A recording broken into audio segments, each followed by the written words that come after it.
সিরাতুন নবী সাল্লাল্লাহু আলাইহি ওয়াসাল্লাম আলোচনা করবেন শেখ মতিউর রহমান মাদানী। আসসালামু আলাইকুম ওয়া রাহমাতুল্লাহি ওয়া বারাকাতুহু। ইন্নাল হামদালিল্লাহ নাহমাদুহু ওয়া নাস্তাঈনুহু ওয়া নাস্তাগফিরুহু ওয়া নাউযু বিল্লাহি মিন শুরুরি আনফুসিনা ওয়া মিন সাইয়্যাতি আমালিনা। মান ইয়াহদিহিল্লাহু ফালা মুদিল্লা লাহু ওয়া মান ইউদ্লিল ফালা হাদিয়া লাহু। ওয়া আশহাদু আল লা ইলাহা ইল্লাল্লাহু ওয়াহদাহু লা শারীকা লাহু ওয়া আশহাদু আন্না মুহাম্মাদান আবদুহু ওয়া রাসূলুহু সাল্লাল্লাহু তাআলা আলাইহি ওয়া আলা আলিহি ওয়া সাহবিহি ওয়া সাল্লামা তাসলিমান কাসীরা। আম্মা বাদ। সম্মানিত দিনী ভাতৃমণ্ডলী, আল্লাহ রাব্বুল আলামিনের প্রশংসা এবং প্রিয় নবী মুহাম্মদুর রাসূলুল্লাহ সাল্লাল্লাহু আলাইহি সাল্লামের প্রতি সালাত ও সালামের পর আজ জুমাবার এশার সালাতের পর তারিখ 25শে জামাদা সানি 1443 হিজরি মোতাবেক 28শে জানুয়ারি 2022 আমাদের ধারাবাহিক আলোচনা সিরাতুন নবী সাল্লাল্লাহু আলাইহি ওয়াসাল্লাম, নবী সাল্লাল্লাহু আলাইহি ওয়াসাল্লামের জীবনীর পর্ব নম্বর 56। বিষয়বস্তু কোরাইজার যুদ্ধের পরে কয়েকটি সামরিক পদক্ষেপ অথবা সামরিক কার্যক্রম, কারণ কয়েকটি বিষয় এখানে আলোচনা এসেছে, সেজন্য ঠিক একটি বিষয়ে অন্য কোনো হেডলাইন দিয়ে বলা সম্ভব হচ্ছে না। আজকের আলোচনাতে 3-4টি বিষয় আসবে, যদি সময় 7 দেয়, ঘণ্টাখানেকের মধ্যে হয়ে যায়, তো 3-4টি বিষয় আসবে। সবগুলির সম্পর্ক হচ্ছে এই মোটা হেডলাইনের সাথে। কি বললাম? যে কয়েকটি বা কতিপয় সামরিক কার্যক্রম বা পদক্ষেপ রাসূলুল্লাহ সাল্লাল্লাহু আলাইহি সাল্লামের কিসের পরে? বিগত আলোচনার পরে, সেটা ছিল কোরাইজার যুদ্ধ। জি, প্রথমটি হচ্ছে বিখ্যাত ইহুদি নেতা আবু রাফে সাল্লাম ইবনে আবিল হুকাইক, তার হত্যাকাণ্ড। তাকে কিভাবে হত্যা করা হয়েছিল? কারণ সে চরম অপরাধী ছিল, খেয়বারের ইহুদি নেতা, ধনাঢ্য ব্যক্তি, ব্যবসায়ী, আর সে রাসূলুল্লাহ সাল্লাল্লাহু আলাইহি ওয়াসাল্লামকে, সাহাবায়ে কেরামদেরকে বিভিন্নভাবে কষ্ট দিত। তার সাথে এই খন্দকের যুদ্ধের জন্য মক্কার মুশরিকদের এবং আরবের বিভিন্ন গোত্র বংশকে প্ররোচিত করেছিল বিভিন্ন এলাকায় সফর করে। এসব অপরাধের কারণে তাকে হত্যা করা হয়েছিল। আবু রাফে এর উপনাম ছিল, নাম হচ্ছে তার সাল্লাম বিন আবুল হুকাইক। জি, সে আরবের একজন বড় ব্যবসায়ী ছিল। খেয়বারের ইহুদিদের সে সরদার বা নেতা ছিল, এবং সেই ব্যক্তি মদিনা এবং মদিনাবাসী রাসূলুল্লাহ সাল্লাল্লাহু আলাইহি ওয়াসাল্লাম, সাহাবায়ে কেরাম, মুহাজিরিন, আনসারদের বিরুদ্ধে সমস্ত কাফের বংশধরকে উত্তেজিত করেছিল, প্ররোচিত করেছিল মদিনার অবরোধের জন্য এবং মদিনাবাসীকে শেষ করে দেওয়ার জন্য, রাসূলুল্লাহ সাহাবায়ে কেরামদেরকে নির্মূল করার জন্য। খন্দকের যুদ্ধ শেষ হলো, তাতে বিক্ষিপ্ত ছিন্ন ভিন্ন হয়ে কাফেররা আপন আপন এলাকায় চলে গেল। লাঞ্ছিত করলেন আল্লাহ রাব্বুল তাদেরকে, ব্যর্থ করলেন আল্লাহ রাব্বুল তাদেরকে। তারপরে কোরাইজার অবরোধ হলো, তাদের পতন ঘটল এবং তাদের শাস্তি দেওয়া হইল।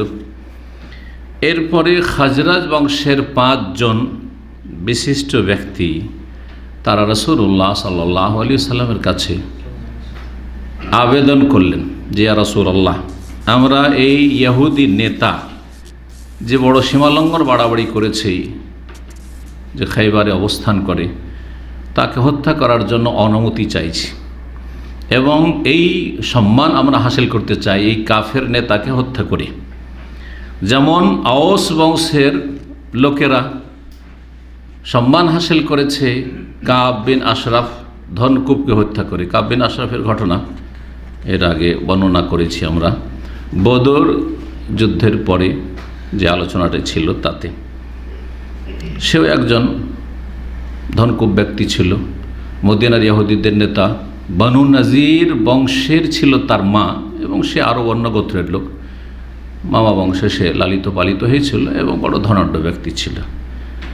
রাসূলুল্লাহ সাল্লাল্লাহু আলাইহি সাল্লাম এবং সাহাবায়ে কেরামদের বিবিগণ উম্মাহাতুল মুমিনিন তাদের নিয়ে সে কুৎসা গাইত, আলোচনা করেছি, হয়তো মনে আছে।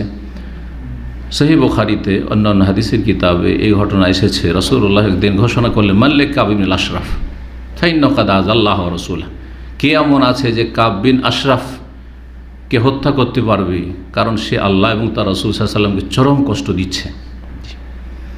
হুকুম কে করেছিলেন? রাসূলুল্লাহ সাল্লাল্লাহু আলাইহি সাল্লাম। সুতরাং কাউকে হত্যা করার হুকুম দেওয়ার অধিকার একমাত্র শাসকের, কোনো আলেমের, কোনো মুফতির, কোনো সংগঠনের নেতা, কোনো দলের নেতা, অমুক ব্যক্তিকে হত্যা করা জায়েজ নেই, কাফের হলো জায়েজ নাই। তাহলে মুসলিমের উপর ফতোয়া দিয়ে মুনাফিক, সে তাগুত, মারো, এটা ইসলাম নয়, এটা হচ্ছে ফাসাদ, এই জন্য এই সমস্ত ক্ষেত্রে রাসূলুল্লাহ সাল্লাল্লাহু আলাইহি সাল্লামের হুকুমেই করা হয়েছে। কাব বিন আশরাফের হত্যা হোক অথবা এই ইহুদি নেতা সাল্লাম বিন আবুল হুকাইকের হোক। তো আওস বংশের লোকেরা এই কাজটি করেছিল কাব বিন আশরাফের হত্যার। আর এই দুটো গোত্র যে বাস করত মদিনায়, তাদের মধ্যে প্রতিযোগিতা ছিল ইসলাম গ্রহণের আগেও আর পরেও, যে ওরা এই কাজ করতে পারলো, আমরা করতে পারলাম না। তো আওস বংশের লোকেরা অমুক কাফের ইহুদিকে হত্যা করেছে, আর খাজরাজ আমরা পারলাম না, অথচ খাজরাজ বংশ আমরা বেশি প্রভাবশালী, বেশি বড় বংশ। রাসূলুল্লাহ সাল্লাল্লাহু আলাইহি ওয়াসাল্লামের কাছে তারা অনুমতি চাইলেন যে ইয়া রাসূলুল্লাহ, আমাদেরকে অনুমতি দেন আমাদের বংশকে আমরা এই ইহুদি সাল্লাম বিন আবিল হুকাইক, যে আল্লাহ এবং রাসূলকে কষ্ট দিয়ে থাকে এবং সে ইসলামের বিরুদ্ধে সে বড় ষড়যন্ত্র করেছে, কাফেরদেরকে প্ররোচিত করেছে ইসলাম মুসলিমদেরকে ধ্বংস করে দেওয়ার জন্য, তাকে হত্যাকার অনুমতি দেন। অনুমতি দেন রাসূলুল্লাহ সাল্লাল্লাহু আলাইহি ওয়াসাল্লাম।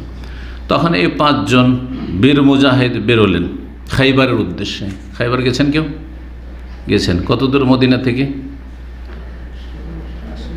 170-80। আমি যতটা জানি পুরাতন, আমার যেহেতু অনেক আগে গেছি ছাত্র জীবনে, 170 কিলোমিটার বা 75 কিলোমিটার।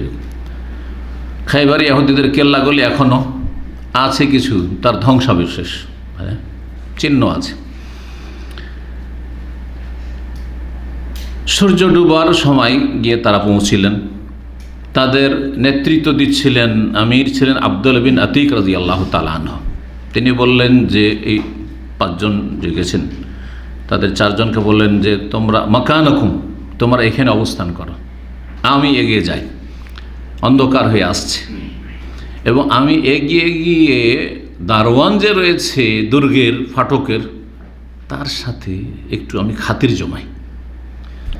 ফাইন মুনতালিকুন, আমি যাচ্ছি, মুতালাত্তিফুন বিল বাওয়াব, যে গেটম্যান বা দারওয়ান রয়েছে তার সাথে আমি একটু সম্পর্ক স্থাপন করি, তার সাথে একটু পরিচিত হই। লাআল্লি আদখুল, হতে পারে কোনো একটা মাধ্যম দিয়ে আমি ভিতরে, দুর্গের ভিতরে ঢুকে গিয়ে এই ব্যক্তিকে হত্যা করতে পারি। গেলেন তিনি, দরজার কাছাকাছি গেলেন, আর অন্ধকার হয়ে গেছে। তিনি ওখানে গিয়ে কাপড় দিয়ে নিজেকে একটু ঢেকে নিলেন, এটা বোঝানোর জন্য, যাতে করে যে দেখবে সে বুঝে যে এই ব্যক্তি পেশাব পায়খানা করছে, কাজায় হাজাতে রয়েছে। অন্ধকার হয়ে যাচ্ছে, এখন কেল্লার দুর্গের ফাটকগুলি, দরজাগুলি বন্ধ করা হবে। তখন গেটম্যান যে ছিল সে ডাক দিল, এ আব্দুল্লাহ, হে আল্লাহর বান্দা। তারা এইভাবে ডাকতো, যার নাম জানে না তাকে কি বলতো? আব্দুল্লাহ। এটাই বলা উচিত, কারণ আল্লাহকে না মানলেও আল্লাহর বান্দা। আল্লাহর বান্দা 2 রকম। আল্লাহ মারা বলেছে আল্লাহর বান্দা হচ্ছে 2 রকম, একটা হচ্ছে স্বেচ্ছায় আল্লাহর বান্দা, আর এক শ্রেণীর হচ্ছে অনিচ্ছাকৃত আল্লাহর বান্দা, অনুগত বান্দা আর অবাধ্য বান্দা। যারা মুমিন মুমিনা তারা হচ্ছে আল্লাহর অনুগত, স্বেচ্ছায় আল্লাহর বান্দা, স্বতঃস্ফূর্তভাবে আল্লাহর বান্দেগি, আল্লাহর গোলামি কবুল করেছে ঈমানের মাধ্যমে এবং নেক আমলের মাধ্যমে, অনুগত এক কথায়। আর অবাধ্য বান্দা যারা সৃষ্টিগত বিষয়গুলিতে আল্লাহর যে সিস্টেম আছে সেই সিস্টেমের বাইরে যেতে পারে না। সৃষ্টিগত যে নিজাম রয়েছে আল্লাহ রাব্বুল তাতে আল্লাহর যে সৃষ্টিগত বিধান তার বিরুদ্ধে যেতে পারে না, কিন্তু শরীয়তের বিধানের ক্ষেত্রে অবাধ্য তারা। ভাষাটা দিয়ে অনেকে বুঝবেন না, তো অনেকে বুঝেছেন। সৃষ্টিগত বিধান কি? আল্লাহর সৃষ্টিগত বিধান হচ্ছে যে মানুষকে যেভাবে আল্লাহ যখন যেভাবে সৃষ্টি করেছেন, যেভাবে রেখেছেন, সেখানে স্যারেন্ডার করা, উপায় নেই। আল্লাহ সৃষ্টি করেছেন জবান কথা বলার জন্য, তাই না? জিহ্বা স্বাদ নেওয়ার জন্য, চোখ দেখার জন্য, পা হাঁটার জন্য, তাই না?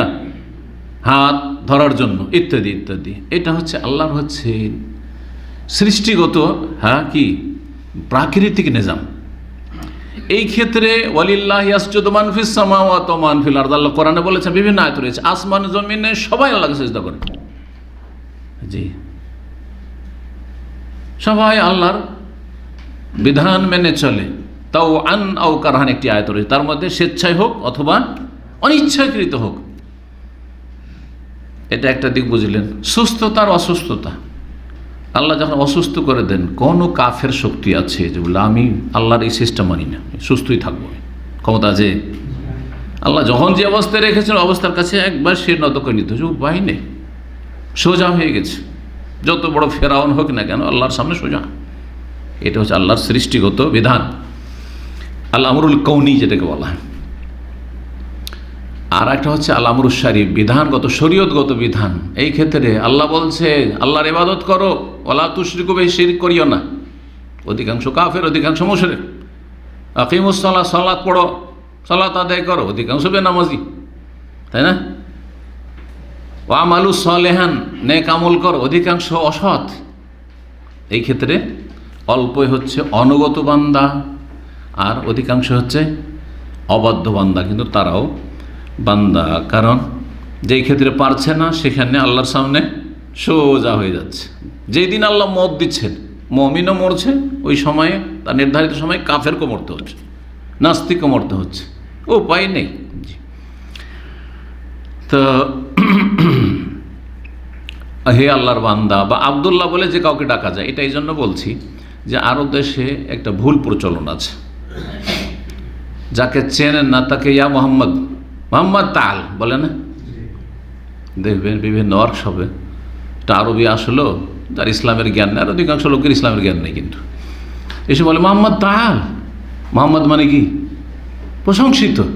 ও কাফের, ফিলিপিনি, সে একটা মুশরিক। হ্যাঁ, কি করে তাকে প্রশংসিত বলছেন, মোহাম্মদ বলছেন? তাই মোহাম্মদ বলা জায়েজ নয়। শেখ মুহাম্মদ হোসেন রহমতুল্লাহ এই মাসলা বলেছেন। সুতরাং যাক আননোন পারসনকে হে অমুক বলো, কিন্তু তাকে মোহাম্মদ বলবে, মোহাম্মদ বলবে না। সে প্রশংসিত, কি করে জানলেন যে প্রশংসিত? প্রশংসার যোগ্যই না সে হয়তো, কিন্তু আল্লাহর বান্দা বলতে পারেন। মুসলিম আব্দুল্লাহ তাল, অসুবিধা নেই, আল্লাহর বান্দা, সবাই আল্লাহর বান্দা।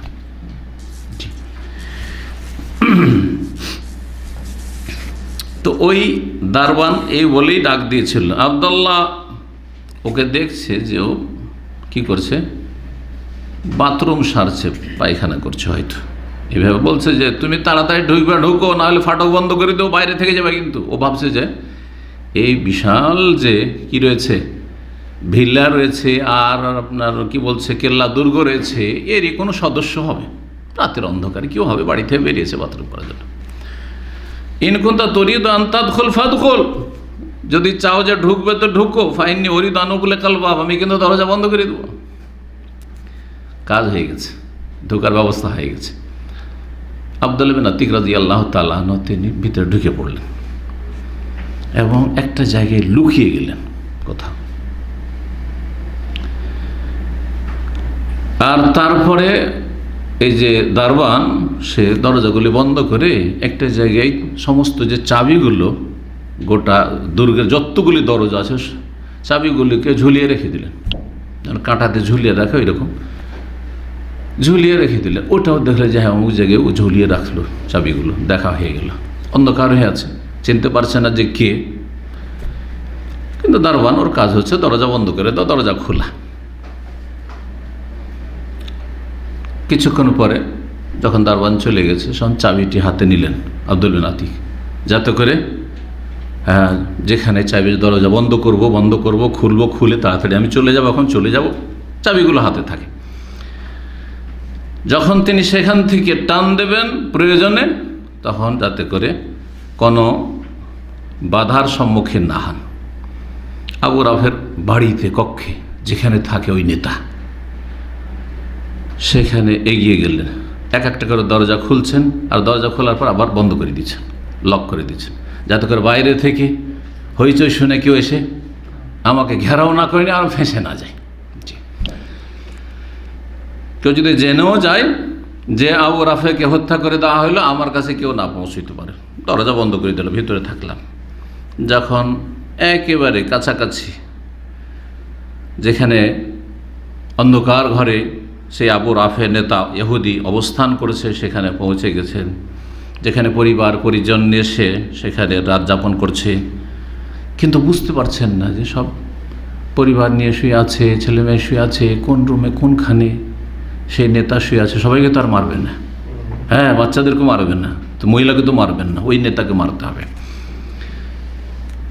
তো ডাক দিচ্ছেন একটা, ইয়া আবু রাফে, আবু রাফে, কালমান হাজা, কে? এই কে বলতেই কাজ হয়ে গেছে, আওয়াজটা অমুক জায়গা থেকে এসে ওইখানে শুয়ে আছে। শুধু এটা জানার জন্য যে কোথায় শুয়ে আছে অন্ধকারে, গিয়ে তরবারিতে একটা বাড়িয়ে একটা আঘাত তো করলেন, কিন্তু তাতে সে আঘাতটি তার উপরে পড়ল না, অন্ধকারে। জি, কাজ হলো না। তখন তিনি সেখান থেকে বেরিয়ে গেলেন, আর আওয়াজটাকে পরিবর্তন করে দেন, কারণ ওই আওয়াজ হইলে আগের বার যে ডাক দিয়েছিল তো বুঝে নেবে যে ওই লোকই আছে, দুশ্মনী আছে। আওয়াজ পরিবর্তন করে দিয়েছে, ভয়েস চেঞ্জ করে, যেন সে সাহায্য করার জন্য আসছে, উদ্ধার করার জন্য, উপকার করার জন্য আসছে কেউ। তখন এসে বলছে, আবু রাফে, এই আওয়াজটা কেন, চিৎকার কেন শুনলাম? যেমনই আঘাত করেছেন তরবারি, তখন একটা হইচই চিৎকার হয়েছে, আবু রাফে চিৎকার করেছে, আর সে আওয়াজ হয়েছে তারপরে আঘাতের। তখন আবু রাফে বলল, লে উম্মেকাল ওয়াইল, তোমার মায়ের সর্বনাশ হোক। ইন্না রাজুলান ফিল বাইতি দারাবানি বিসাইফ, কোন ব্যক্তি বাড়িতে আছে যে আমাকে তরবারিতে আঘাত করেছে। এই কথা শুনতে ভালো করে বুঝে গেছেন যে হ্যাঁ, এই জায়গায় শুয়ে আছে। তারপরে দিলেন আরেকটা বাড়ি, এমন বাড়ি দিলেন যে ওকে একবারে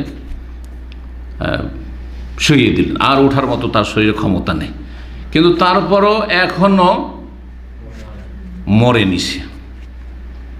যখন মরেনি, তিনি তরবারিটি নিয়ে তার পেটের উপরে এইভাবে দিলেন, তরবারির নখ, আর দিয়ে ভর দিয়ে তাদের চাপ দিলেন, চাপ দিয়ে পিঠের দিক থেকে বের করে দিলেন।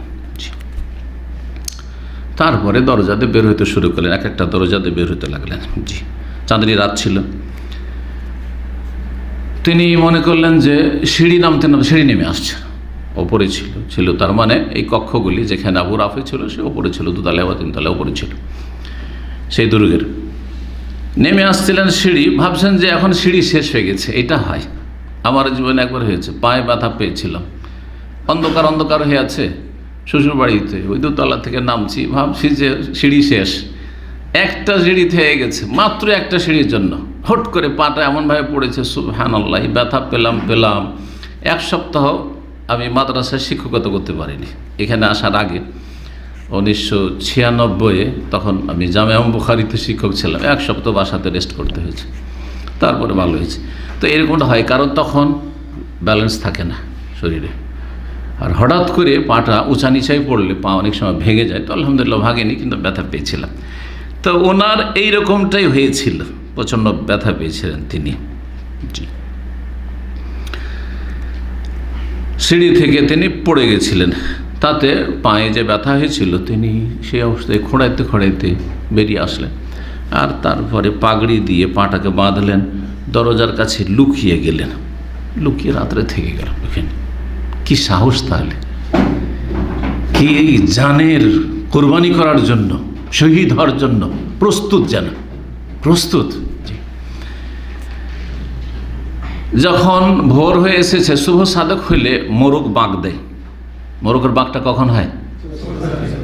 ভোর রাত্রে, শুভ সাধকের একটু আগে, হয়তো এই সময়গুলোতে। জি, তখন সেই দুর্গের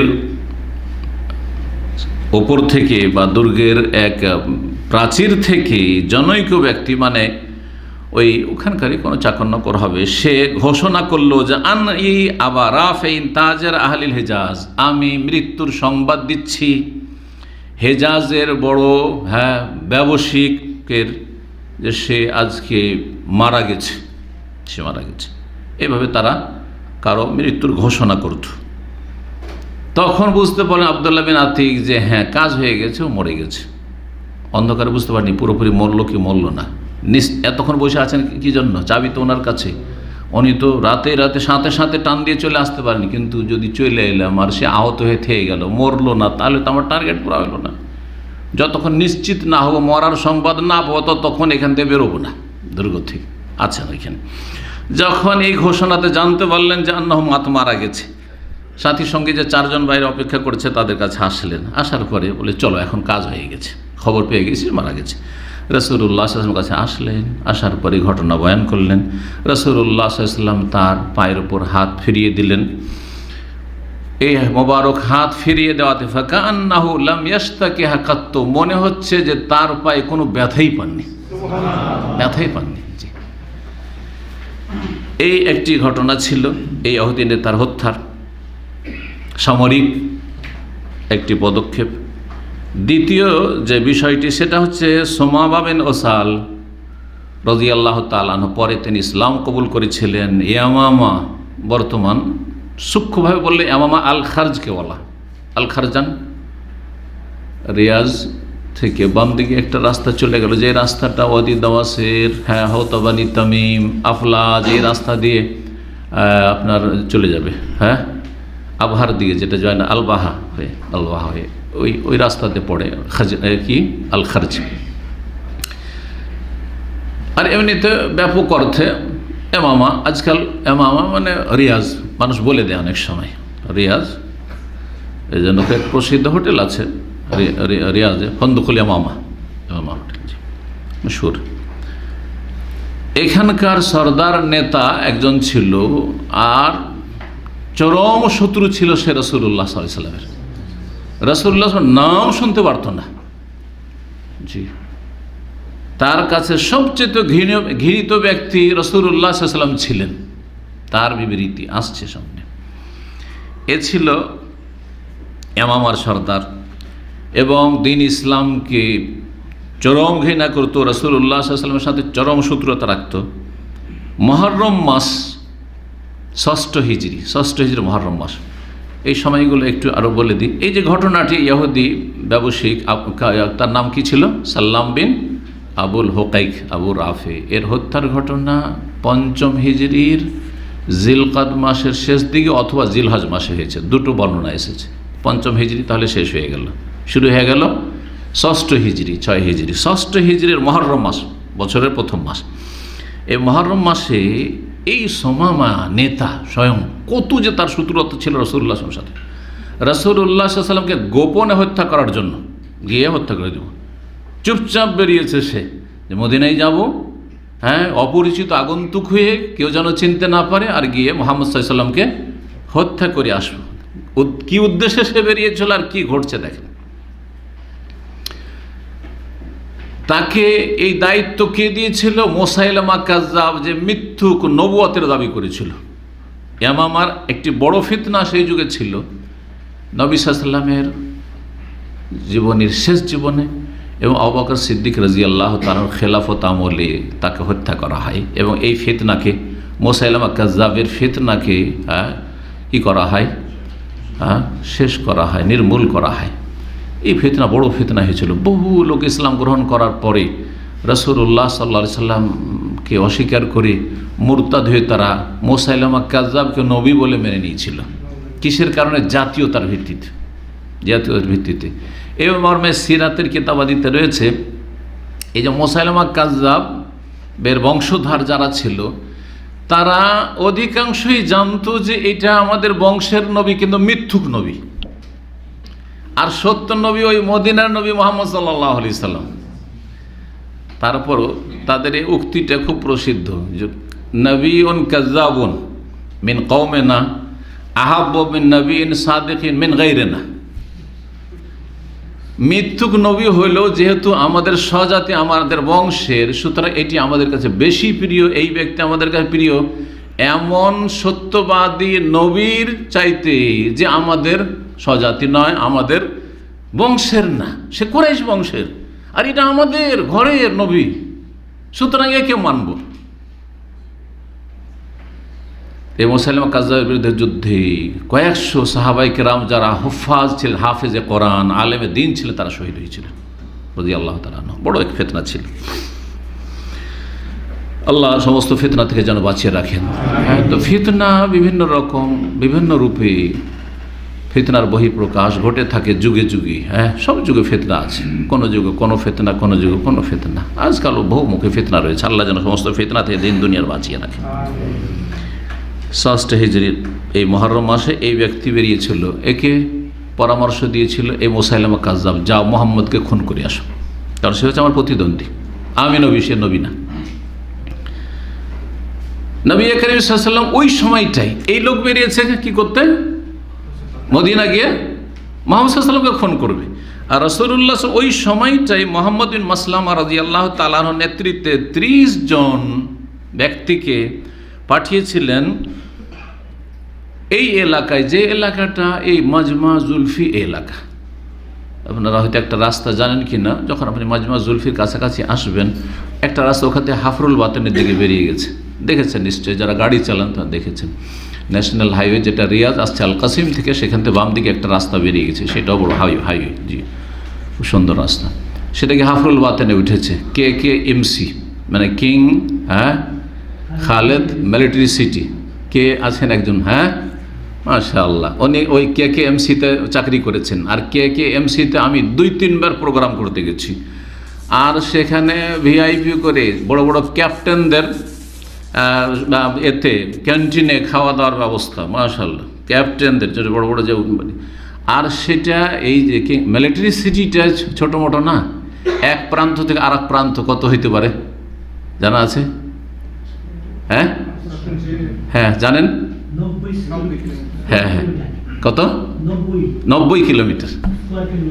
হ্যাঁ জি, বিশাল এরিয়া। ওর ভিতরে একটা এয়ারপোর্ট আছে, ওখানে যতগুলি স্টাফ ওখানকার, সে কয়েক লক্ষ স্টাফ, মানে সেনাবাহিনীর আপনার ক্যান্টনমেন্ট।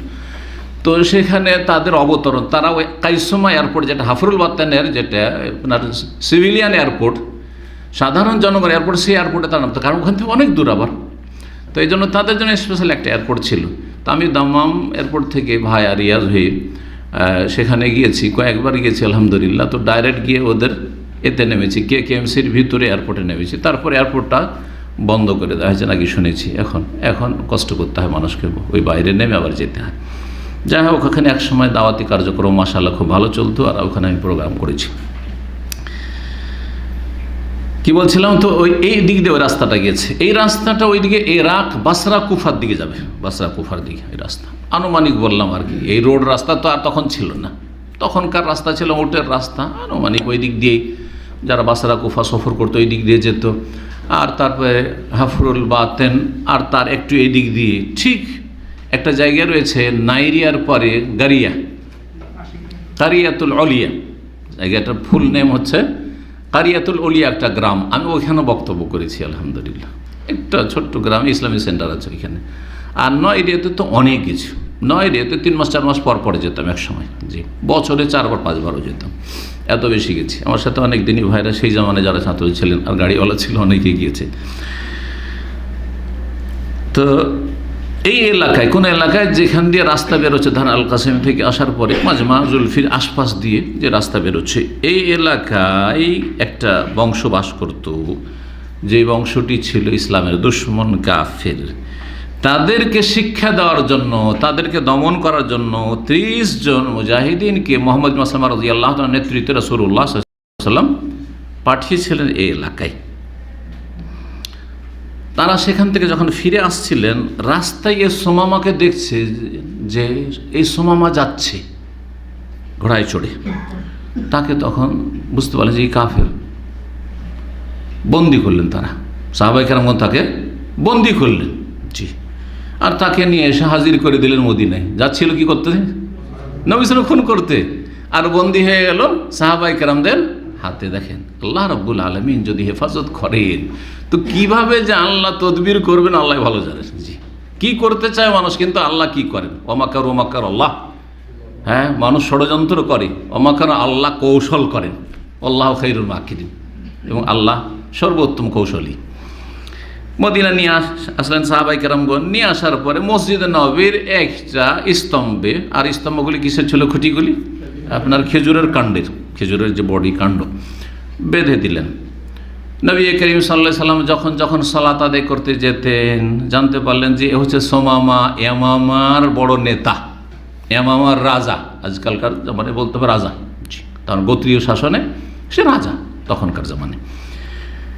এসে তাকে জিজ্ঞেস করতে রাসূলুল্লাহ, মাজা ইনদাকা ইয়া সোমামা।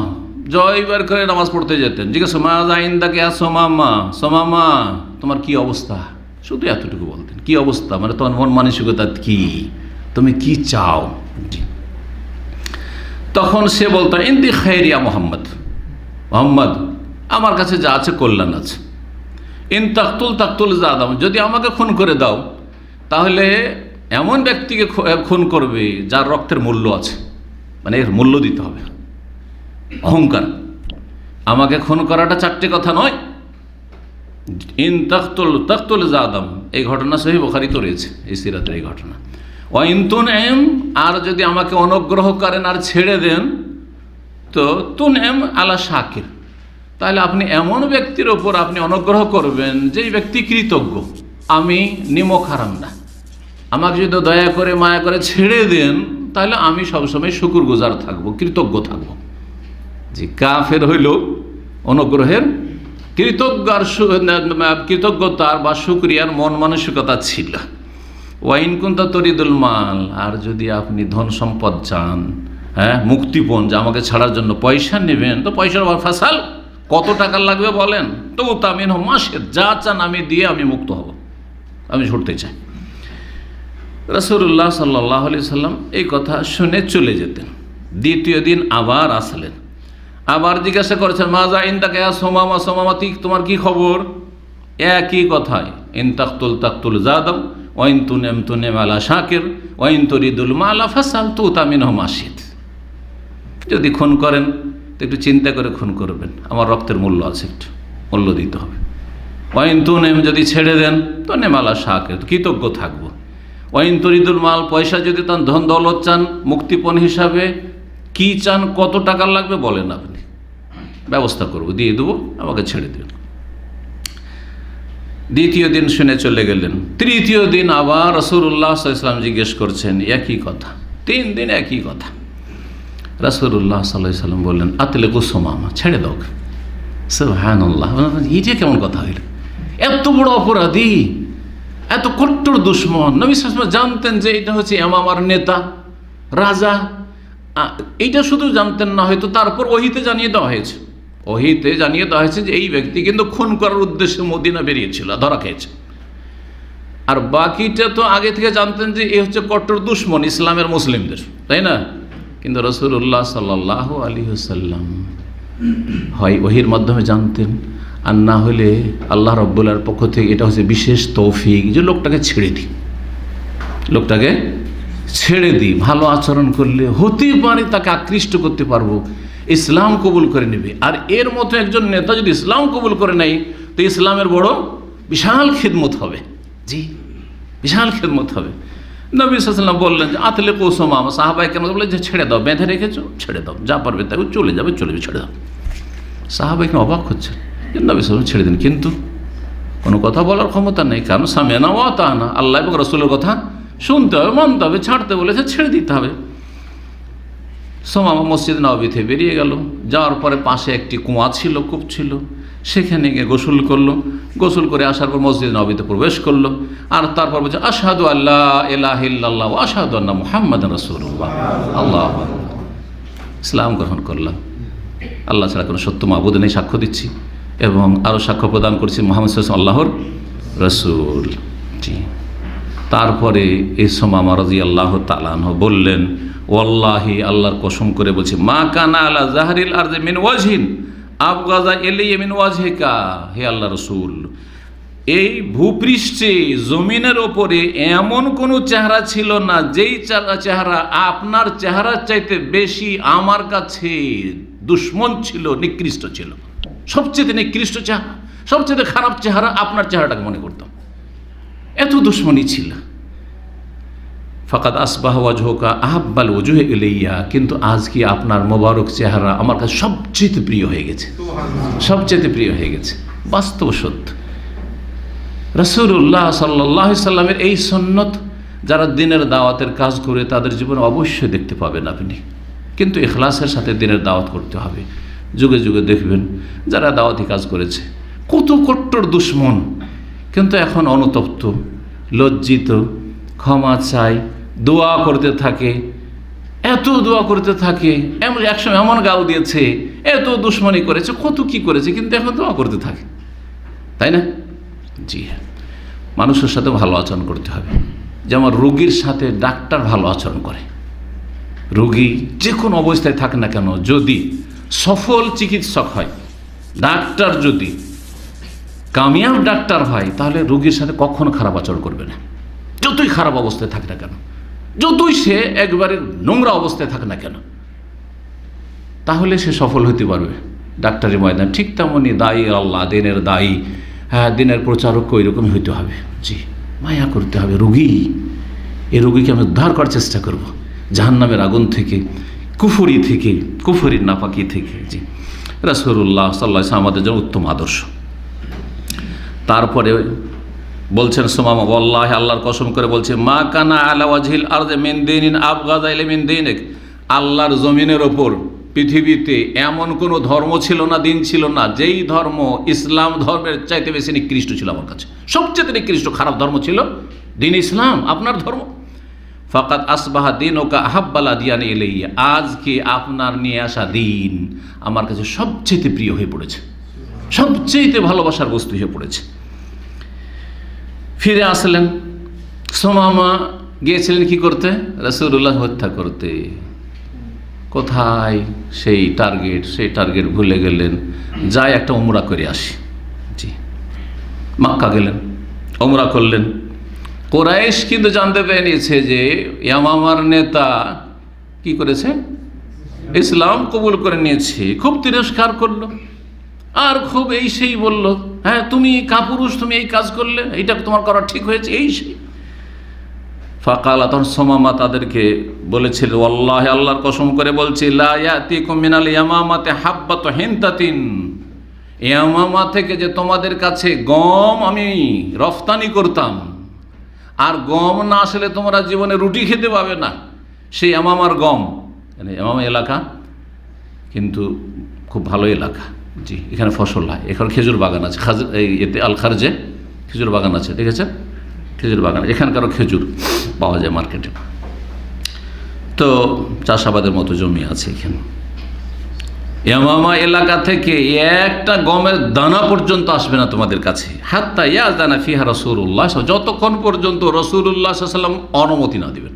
বিনা অনুমতি, আমার রাসূলের অনুমতি ছাড়া একটা গম তোমাদেরকে দেব না, থাকিও তোমরা না খেয়ে মরিও। ফিরে আসলেন ইয়ামামাতে। ফিরে আসার পরে তিনি একবারে ফরমান জারি করে দিলেন যে এই এলাকা থেকে যেন একটা গম যেন মক্কা না যায়, মক্কার লোককে গম দেবো না, তাদের কাছে বিক্রি করবো না, ব্যবসা করবো না তাদের সাথে। কঠিন অবস্থা হয়ে গেল মক্কার লোকের।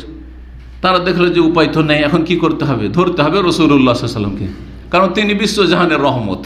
যতই দুশ্মনী করি, রাসূলুল্লাহ সাল্লাল্লাহু আলাইহি ওয়াসাল্লামকে যদি গিয়ে বলি তো তিনি আমাদের মায়া করবেন এবং একটু বলে দিবেন একে সুমামাকে, যাতে করে ওখান থেকে গম রফতানি করে আসতে দেয়। জি, নবী সাল্লাল্লাহু আলাইহি ওয়াসাল্লামকে তারা চিঠি লিখলো, মক্কার লোকেরা চিঠি লিখলো আর দোহাই দিল, আত্মীয়তার দোহাই, যে হে মুহাম্মদ, আপনার সাথে আমাদের রক্তের সম্পর্ক রয়েছে, সেটাকে ভুলে যায়েন না। যদিও আপনার ধর্মে আমরা বিশ্বাসী নই, তবু আমাদের উপর মায়া করেন, দয়া করেন এবং সুমামাকে একটু বলেন, সুপারিশ করেন, যাতে করে আমাদের এখানে গম রফতানি করে আর আসতে দেয়। রাসূলুল্লাহ সাল্লাল্লাহু আলাইহি ওয়াসাল্লাম সুমামাকে লিখে পাঠালেন যে তোমার এলাকা থেকে গম আসতে দাও মক্কার উদ্দেশ্যে। এই ছিল আর একটি ঘটনা বা আর একটি রাসূলুল্লাহ সাল্লাল্লাহু আলাইহি ওয়াসাল্লাম সাহাবায়ে কেরামদের সামরিক পদক্ষেপ। তৃতীয় ঘটনা সেটা হচ্ছে বানু লাহিয়ানের যুদ্ধ। বানু লাহিয়ানের যুদ্ধ, বানু লাহিয়ান, লাহিয়ান গোত্র। মনে থাকে তাহলে ভালো, না হলে স্মরণ করিয়ে দিচ্ছি। রাসূলুল্লাহ সাল্লাল্লাহু আলাইহি ওয়াসাল্লাম দুইবার করে দুই এলাকায় বেশ কিছু সাহাবায়ে কেরামদেরকে দ্বীনের প্রচার প্রসারের জন্য, কোরআন শিক্ষা দেওয়ার জন্য, ইসলামের শিক্ষার জন্য পাঠিয়েছিলেন। কিন্তু তারা কি করেছিল? গাদ্দারি করেছিল, বিশ্বাসঘাতকতা করে তাদেরকে হত্যা করেছিল। একটি ছিল লাহিয়ান গোত্রের বংশের এলাকা, সেটা ছিল রাবেগ আর আসফান। আজকাল আসফান বলছে, আমরা এমনি তো উসফান জানি হাদিসের কিতাবে, কিন্তু জানি না আজকাল ওখানকার লোকেরা। আমি ওখানে একটা বক্তব্য করেছি 6-7 বছর আগে। আপনার জেদ্দা থেকে এসে ওই ভাইরা নিয়ে গেছিল আর একটা বিশাল ক্যাম্পে, সেখানে একটা বক্তব্য হয়েছিল। আপনার যখন মদিনার রাস্তায় আসবেন মক্কা থেকে, তখন লোকেশনে দেখবেন আসফান বা উসফান। ওই এলাকায় এ বানু লাহিয়ানের অবস্থান ছিল, মানে এই বংশ বসবাস করত। তারা কি করেছিল? 10 জন সাহাবীকে নিয়ে গিয়েছিল তারা। রাসূলুল্লাহ এই এলাকায় 10 জন সাহাবীকে পাঠিয়েছিলেন। তারা 10 জনকে কি করেছিল? হত্যা করেছিল। 7 জনকে হত্যা করে দিয়েছিল ওখানে, আর 3 জনকে তারা বন্দি করলো।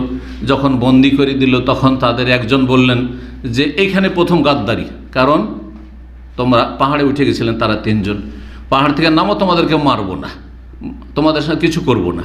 কিন্তু যখনই বেঁধে দিল তারা, তখন তিনি বললেন যে এই প্রথম গাদ্দারি করলে, সুতরাং তোমাদেরকে বিশ্বাস করি না।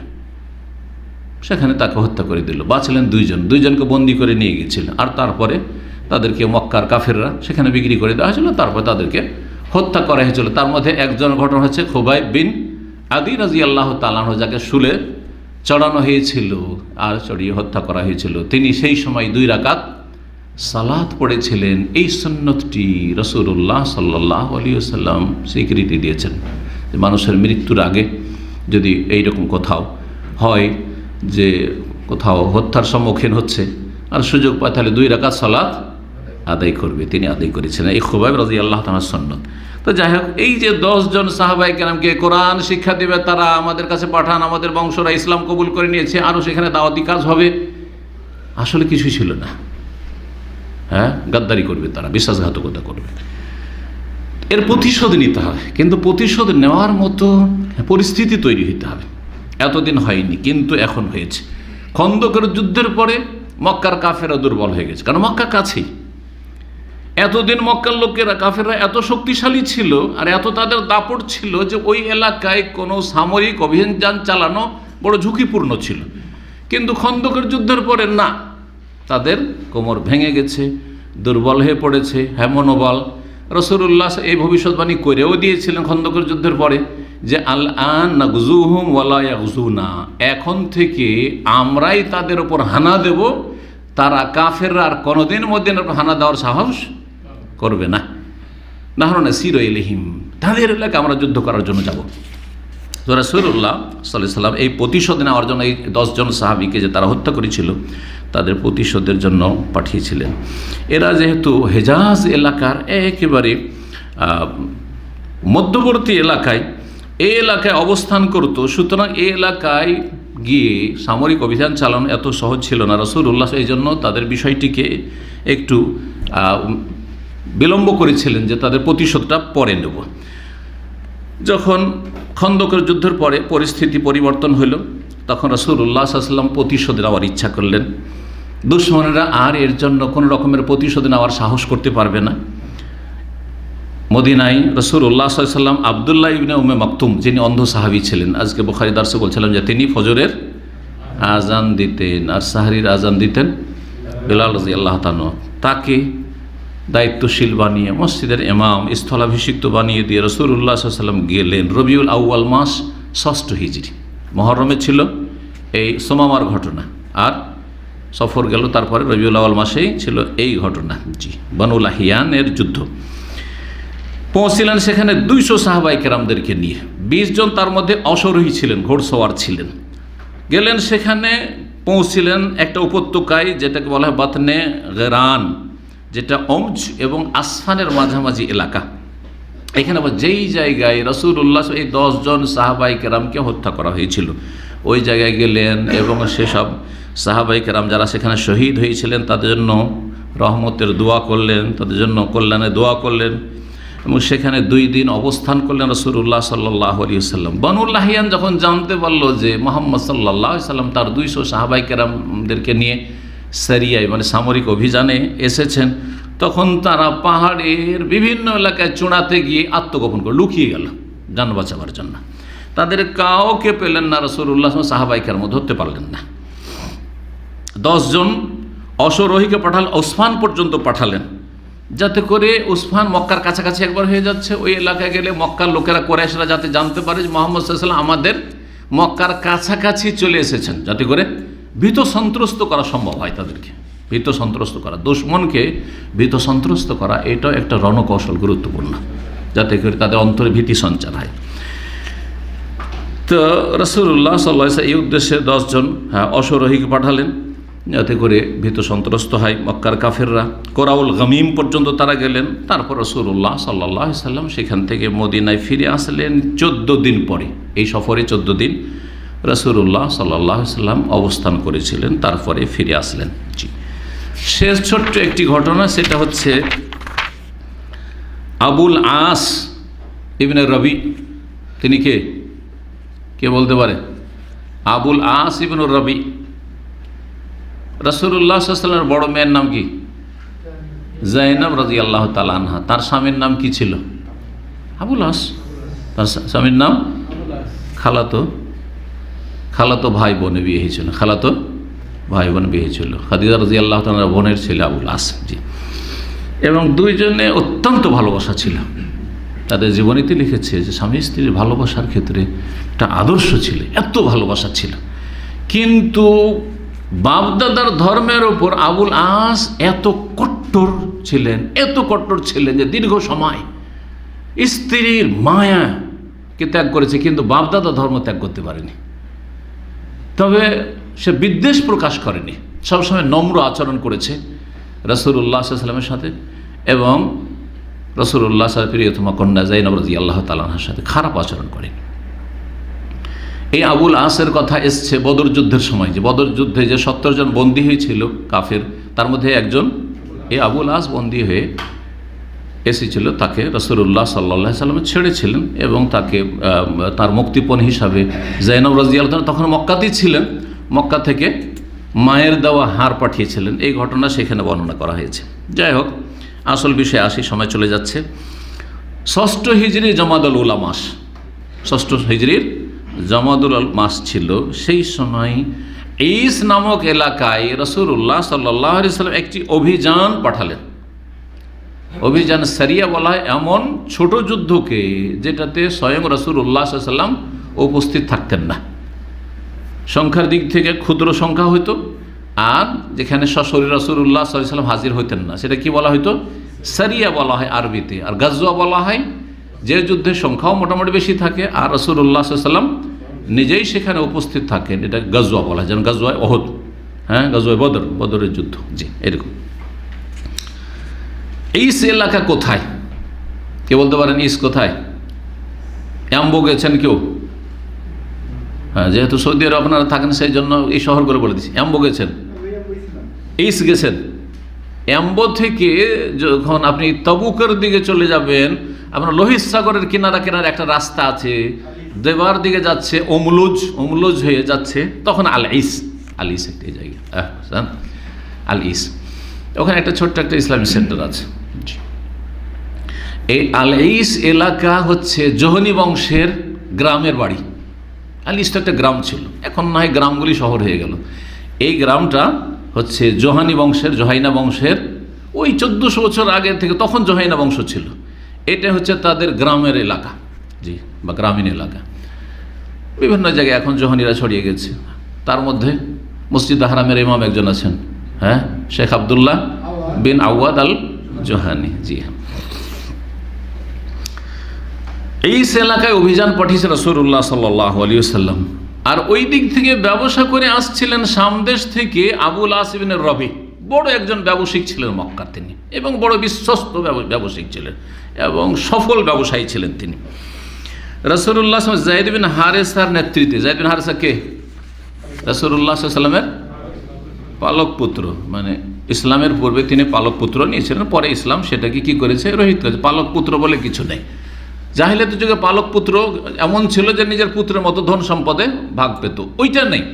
কিন্তু প্রয়োজনে কারো ছেলেকে, কারো মেয়েকে আপনি পালক হিসাবে নিতে পারেন, হ্যাঁ, লালন পালনের জন্য নিতে পারেন, কিন্তু শরীয়তের অন্তর্ভুক্ত থেকে পর্দা, হেজাব এগুলো যেন ঠিক থাকে, মাহরাম গায়ের মাহরাম এটা যেন জানা থাকে। জি, মাহরাম করে নেওয়ার ব্যবস্থা, দুধ পান করিয়ে দিল কারো, ওর না হয় ওর বোনের পান করিয়ে দিল, যাতে করে হ্যাঁ দুধ খালা হয়ে গেল ইত্যাদি, এরকম করা যেতে পারে।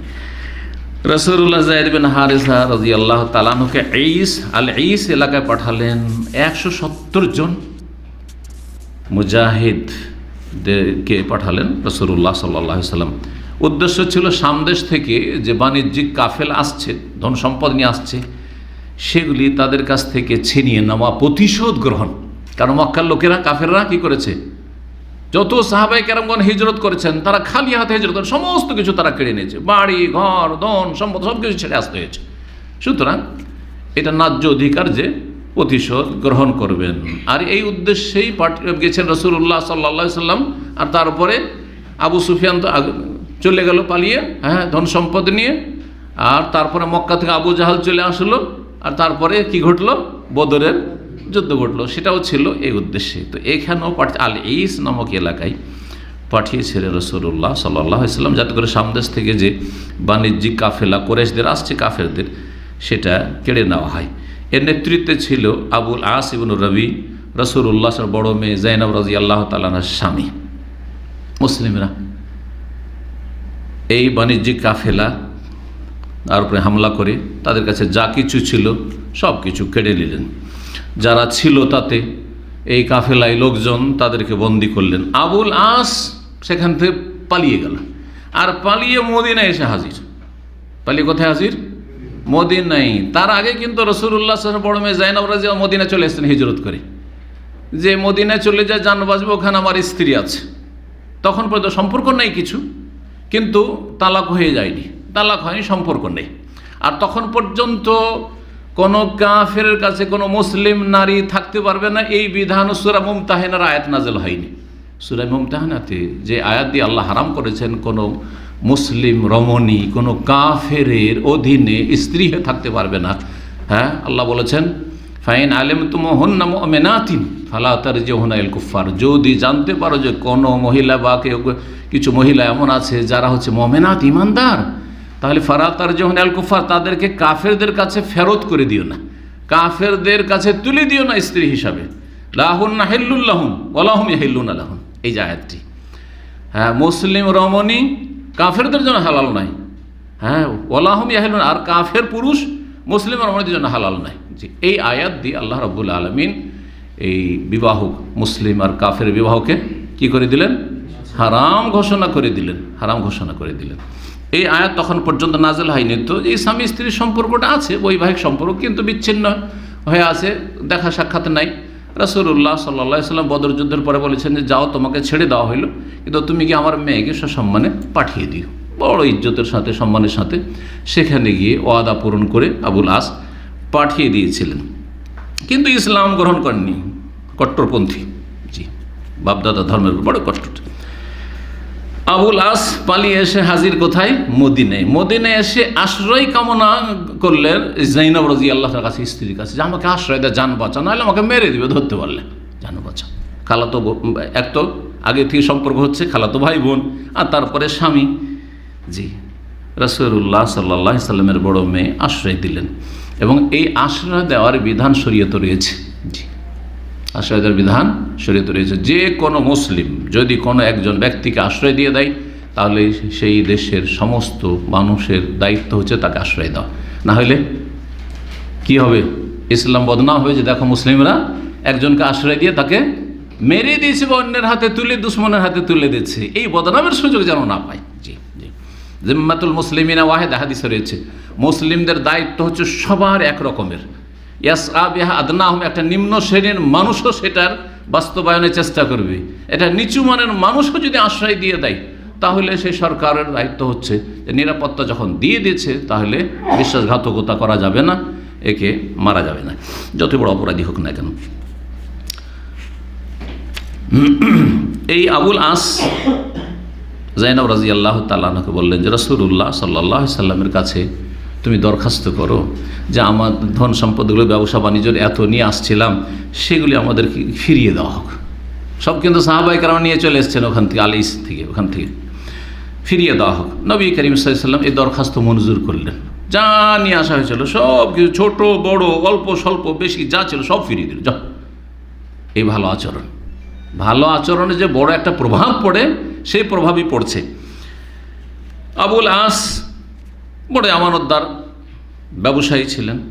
মক্কা ফিরে গেলেন, আর মক্কা ফিরে যাওয়ার পর মানুষের আমানত, ব্যবসা করতে যেতেন তো সব তো নিজের না, অনেকের আমানত নিয়ে গেছেন, বিক্রি করে নিয়ে আসবেন, তারপরে লভ্যাংশটা নিজের থাকবে, তাদেরও কিছু লভ্যাংশ আছে, আর তাদের আসল পুঁজিটা ফিরিয়ে দিতে হবে, এগুলো আমানত। বড় আমানতদার মানুষ ছিলেন। সমস্ত আমানত গিয়ে মক্কার লোকদেরকে ফিরিয়ে দিলেন, আর ফিরিয়ে দেওয়ার পরে তিনি আবার টান দিলেন মদিনা, যাই আমি এখন ইসলাম গ্রহণ করবো। সুবহানাল্লাহ।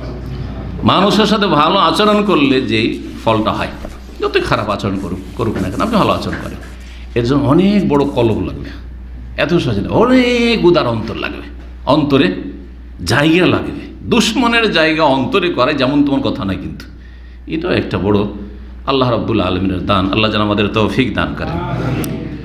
তো চলে আসলেন আবুল আস ইবনে রবি হিজরত করে, আর ইসলাম গ্রহণ করলেন। রাসূলুল্লাহ সাল্লাল্লাহু আলাইহি সাল্লাম যে ওই আগের বিবাহ ছিল স্বামী স্ত্রীর জীবনের, আর তার মাঝখানে দেখা সাক্ষাৎ ছিল না, কিন্তু বিবাহ নষ্ট হয়নি, আগের বিয়েতেই ফিরিয়ে দিয়েছিলেন। সহি রেওয়ায়াত হচ্ছে, সহি হাদিসের আলোকে আগের বিয়েতেই ফিরিয়ে দিয়েছেন যে তোমার স্ত্রী আছে মাঝখানে, যদি এর মাঝে, কারণ স্বামী হচ্ছে কি কাফের আর জাইনাব হচ্ছেন মুসলিমা, সুতরাং এর মাঝে যদি ইদ্যুৎ পার হওয়ার পরে অন্য জায়গায় বিয়ে করে নিতে, বিয়ে করে নিতেন, কিন্তু বিয়ে করেননি।